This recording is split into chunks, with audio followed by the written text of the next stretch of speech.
Hi friends, പുതിയൊരു വീഡിയോയിലേക്ക് എല്ലാവർക്കും സ്വാഗതം. യൂട്യൂബിൽ ഇനി നിങ്ങളുടെ ചാനലും ഈസിയായി ഗ്രോ ചെയ്തെടുക്കാനായിട്ട് സാധിക്കും. അതിനു വേണ്ടിയിട്ട് യൂട്യൂബ് പുതിയ അപ്ഡേഷൻസ് കൊണ്ടുവന്നിട്ടുണ്ട്. ഒന്നാമത്തെ അപ്ഡേഷനിലൂടെ നിങ്ങളുടെ ചാനൽ ഈസിയായി ഗ്രോ ചെയ്തെടുക്കാനായിട്ട് സാധിക്കും. ഇനി രണ്ടാമത്തെ അപ്ഡേഷനിലൂടെ ചാനൽ മോണിറ്റൈസ് ആയവർക്ക് കൂടുതൽ ഏണിങ്സ് ജനറേറ്റ് ചെയ്യാനും സാധിക്കും. അപ്പോൾ ഇനി എന്താണ് ഈ ഒരു അപ്ഡേഷൻ എന്നും എങ്ങനെയാണ് നമ്മുടെ ചാനൽ ഈ ഒരു അപ്ഡേഷൻ ഓൺ ആക്കേണ്ടതെന്നും ഇന്നത്തെ വീഡിയോയിലൂടെ നമുക്ക് നോക്കാം.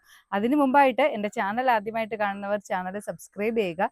വീഡിയോ നിങ്ങൾക്ക് യൂസ്ഫുൾ ആയി തോന്നിയാൽ ലൈക്കും നിങ്ങളുടെ സജഷൻസും ഡൗട്ട്സും ഒക്കെ കമൻറ്റ് ബോക്സിലൂടെ കമൻറ്റായിട്ട് അറിയിക്കാനും മറക്കരുത്. അതുപോലെ എൻ്റെ പേര് ശ്രീനിത്യ. പുതിയ ക്രിയേറ്റേഴ്സിന് ഒത്തിരി ഹെൽപ്ഫുൾ ആയിട്ടുള്ള വീഡിയോസ് ഞാൻ എൻ്റെ ചാനലിൽ അപ്ലോഡ് ചെയ്തിട്ടുണ്ട്.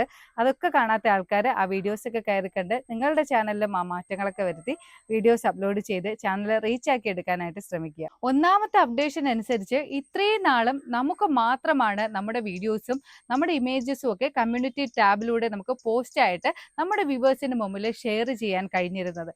എന്നാൽ ഈ പുതിയ അപ്ഡേഷൻ അനുസരിച്ച് ഈ ഒരു സെറ്റിംഗ്സ് നമ്മൾ ഓൺ ആക്കുകയാണെങ്കിൽ ഇനി മുതൽ നമ്മുടെ വ്യൂവേഴ്സിനും അവരുടെ ചാനലിൽ അപ്ലോഡ് ചെയ്തിരിക്കുന്ന ഇമേജസും വീഡിയോസും ഒക്കെ നമ്മുടെ ചാനലിൽ കമ്മ്യൂണിറ്റി ടാബിലൂടെ അവർക്ക് പോസ്റ്റ് ചെയ്യാനായിട്ട് സാധിക്കും. അതായത് ഇപ്പോൾ ഞാൻ എൻ്റെ ചാനലിൽ എനിക്ക് മാത്രമാണ് എൻ്റെ വീഡിയോസും ഇമേജസും ഒക്കെ ഷെയർ ചെയ്യാൻ കഴിഞ്ഞിരുന്നത് എങ്കിൽ ഇനി മുതൽ ഞാൻ ഈ ഒരു സെറ്റിംഗ്സ് ഓൺ ആക്കി കഴിഞ്ഞാൽ നിങ്ങൾക്കും, അതായത് എൻ്റെ വ്യൂവേഴ്സിനും സബ്സ്ക്രൈബേഴ്സിനും അവരുടെ ചാനലിലുള്ള വീഡിയോസും ഇമേജസും ഒക്കെ എൻ്റെ ചാനൽ വഴി, അതായത് എൻ്റെ കമ്മ്യൂണിറ്റി ടാബിലൂടെ പോസ്റ്റ് ആയിട്ട് ഷെയർ ചെയ്യാനായിട്ട് സാധിക്കും. ഇനി എവിടെയാണ് ഈ ഒരു സെറ്റിംഗ്സ് ഉള്ളതെന്നും എങ്ങനെയാണ് ഇത് ഓൺ ആക്കേണ്ടതെന്നും ഞാനിവിടെ സൈഡ് സ്ക്രീനിലൂടെ കാണിക്കാം. അതിനു വേണ്ടിയിട്ട് നമ്മുടെ യൂട്യൂബ് ആപ്ലിക്കേഷൻ ഓപ്പൺ ചെയ്യുക. താഴെ കാണുന്ന പ്രൊഫൈല് ക്ലിക്ക് ചെയ്ത് നമ്മുടെ ചാനൽ ഓപ്പൺ ചെയ്യുക. ഇവിടെ നിങ്ങൾക്ക് സൈഡിലായിട്ട് മാനേജ് സെറ്റിംഗ്സ് പെൻസിൽ ഐക്കൺ നിങ്ങൾക്ക് കാണാനായിട്ട് കഴിയും. അവിടെ ക്ലിക്ക് ചെയ്യുക.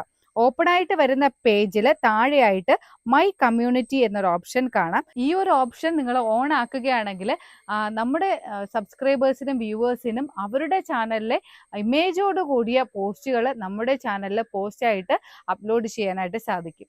ഈ ഒരു അപ്ഡേഷൻ കൊണ്ട് ക്രിയേറ്റർ ആയിട്ടുള്ള നിങ്ങൾക്കുള്ള ഉപയോഗം എന്ന് പറയുന്നത്, ഇപ്പോൾ നിങ്ങൾ ചെയ്യുന്ന കാറ്റഗറിയുമായി ബന്ധപ്പെട്ട് ഇപ്പോൾ നിലവിലെ വലിയ ക്രിയേറ്റേഴ്സ് അവരുടെ ചാനൽ ഈ ഒരു സെറ്റിംഗ്സ് ഓൺ ആക്കി കഴിഞ്ഞാൽ നിങ്ങളുടെ ചാനലിന്റെ ലിങ്കും ഇമേജസും വീഡിയോസും ഒക്കെ അവരുടെ കമ്മ്യൂണിറ്റി ടാബിലൂടെ നമുക്ക് പോസ്റ്റ് ആയിട്ട് ഷെയർ ചെയ്യാനായിട്ട് കഴിയും. അതുവഴി നിങ്ങളുടെ ചാനൽ പ്രൊമോട്ട് ചെയ്യാനായിട്ട് സാധിക്കും. ഈ ഒരു അപ്ഡേഷനിലൂടെ നിങ്ങളുടെ വ്യൂവേഴ്സും സബ്സ്ക്രൈബേഴ്സും ഒക്കെ നിങ്ങൾക്ക് വളരെ പെട്ടെന്ന് തന്നെ കൂട്ടിയെടുക്കാനായിട്ട് സാധിക്കും. അതുകൊണ്ട് ഇതൊരു നല്ല അപ്ഡേഷൻ ആയിട്ടാണ് എനിക്ക് തോന്നിയത്. നേരത്തെ ഇത് പല ക്രിയേറ്റേഴ്സിനും ലഭിച്ചിട്ടുള്ളതാണ്. ഇപ്പോൾ ഇത് എല്ലാവർക്കും ലഭിക്കുന്നുണ്ട്. നിങ്ങളുടെ ഇഷ്ടാനുസരണം ഈ ഒരു കമ്മ്യൂണിറ്റി ടാബ് നിങ്ങൾക്ക് ഓൺ ഓഫ് ചെയ്യാവുന്നതാണ്. ഇനി രണ്ടാമത്തെ അപ്ഡേഷനെ പറ്റി പറയാം. രണ്ടാമത്തെ അപ്ഡേഷൻ എന്ന് പറയുന്നത് അഫിലിയേറ്റ് പ്രോഗ്രാമിനെ പറ്റിയുള്ളതാണ്. നിങ്ങളുടെ ചാനലിൽ 10,000 സബ്സ്ക്രൈബേഴ്സും ചാനൽ മോണിറ്റൈസ്ഡും ആണെങ്കിൽ ഇതുവരെയും നമ്മുടെ ചാനലിൽ പ്രോഡക്റ്റ് ടാഗ് ചെയ്ത് നമുക്ക് കൂടുതൽ ഏണിങ്സ് ജനറേറ്റ് ചെയ്യാനുള്ള ഒരു ഓപ്ഷൻ കൂടെ ഉണ്ടായിരുന്നു. ഇനി പുതിയ അപ്ഡേഷൻ അനുസരിച്ച് അതിൻ്റെ കൂടെ തന്നെ നമുക്ക് നമ്മുടെ ഷോർട്ട് വീഡിയോയിലോ ലോങ് വീഡിയോയിലോ കൂടെ ഈ പ്രോഡക്റ്റിന്റെ സ്റ്റിക്കേഴ്സും കൂടെ ആഡ് ചെയ്യാനുള്ള ഒരു ഓപ്ഷനും കൂടെ ലഭിക്കുന്നുണ്ട്. അതിലൂടെ നമുക്ക് കൂടുതൽ ഏണിങ്സ് ജനറേറ്റ് ചെയ്യാനായിട്ട് സാധിക്കും. ഈ ഒരു അപ്ഡേഷൻ വളരെ കുറച്ച് പേർക്ക് മാത്രമേ ഇതുവരെയും ലഭിച്ചിട്ടുള്ളൂ. വളരെ പെട്ടെന്ന് തന്നെ നമുക്ക് എല്ലാവർക്കും ഈ ഒരു അപ്ഡേഷൻ ലഭിക്കുന്നതാണ്. പല വിദേശ രാജ്യങ്ങളിലും യൂട്യൂബ് ഈ ഒരു അപ്ഡേഷൻ നേരത്തെ തന്നെ കൊണ്ടുവന്നു കഴിഞ്ഞു. അപ്പോൾ അവിടെയുള്ള ക്രിയേറ്റേഴ്സ് പറയുന്നത് അവരുടെ ചാനലിൽ ഈ പ്രോഡക്റ്റ് ടാഗ് ചെയ്യുന്നതിന്റെ കൂട്ടത്തിൽ തന്നെ ഈ സ്റ്റിക്കേഴ്സും കൂടെ ആഡ് ചെയ്ത് കഴിഞ്ഞപ്പോൾ അവർക്ക് കിട്ടിക്കൊണ്ടിരുന്ന ഏണിങ്സിനേക്കാളും 50% റവന്യൂ അവർക്ക് കൂടുതലായിട്ട് ജനറേറ്റ് ചെയ്യാൻ സാധിച്ചു. അതുകൊണ്ടാണ് എല്ലാ രാജ്യങ്ങളിലും യൂട്യൂബ് ഈ ഒരു അപ്ഡേഷൻ കൊണ്ടുവരാനായിട്ട് നോക്കുന്നത്. അപ്പോൾ എന്താണ് യൂട്യൂബിന്റെ ഈ രണ്ട് പുതിയ അപ്ഡേഷൻസ് എന്ന് നിങ്ങൾക്ക് എല്ലാവർക്കും മനസ്സിലായി കാണുമെന്ന് വിചാരിക്കുന്നു. ഇനി പുതിയൊരു വീഡിയോയിലൂടെ കാണാം. ബൈ.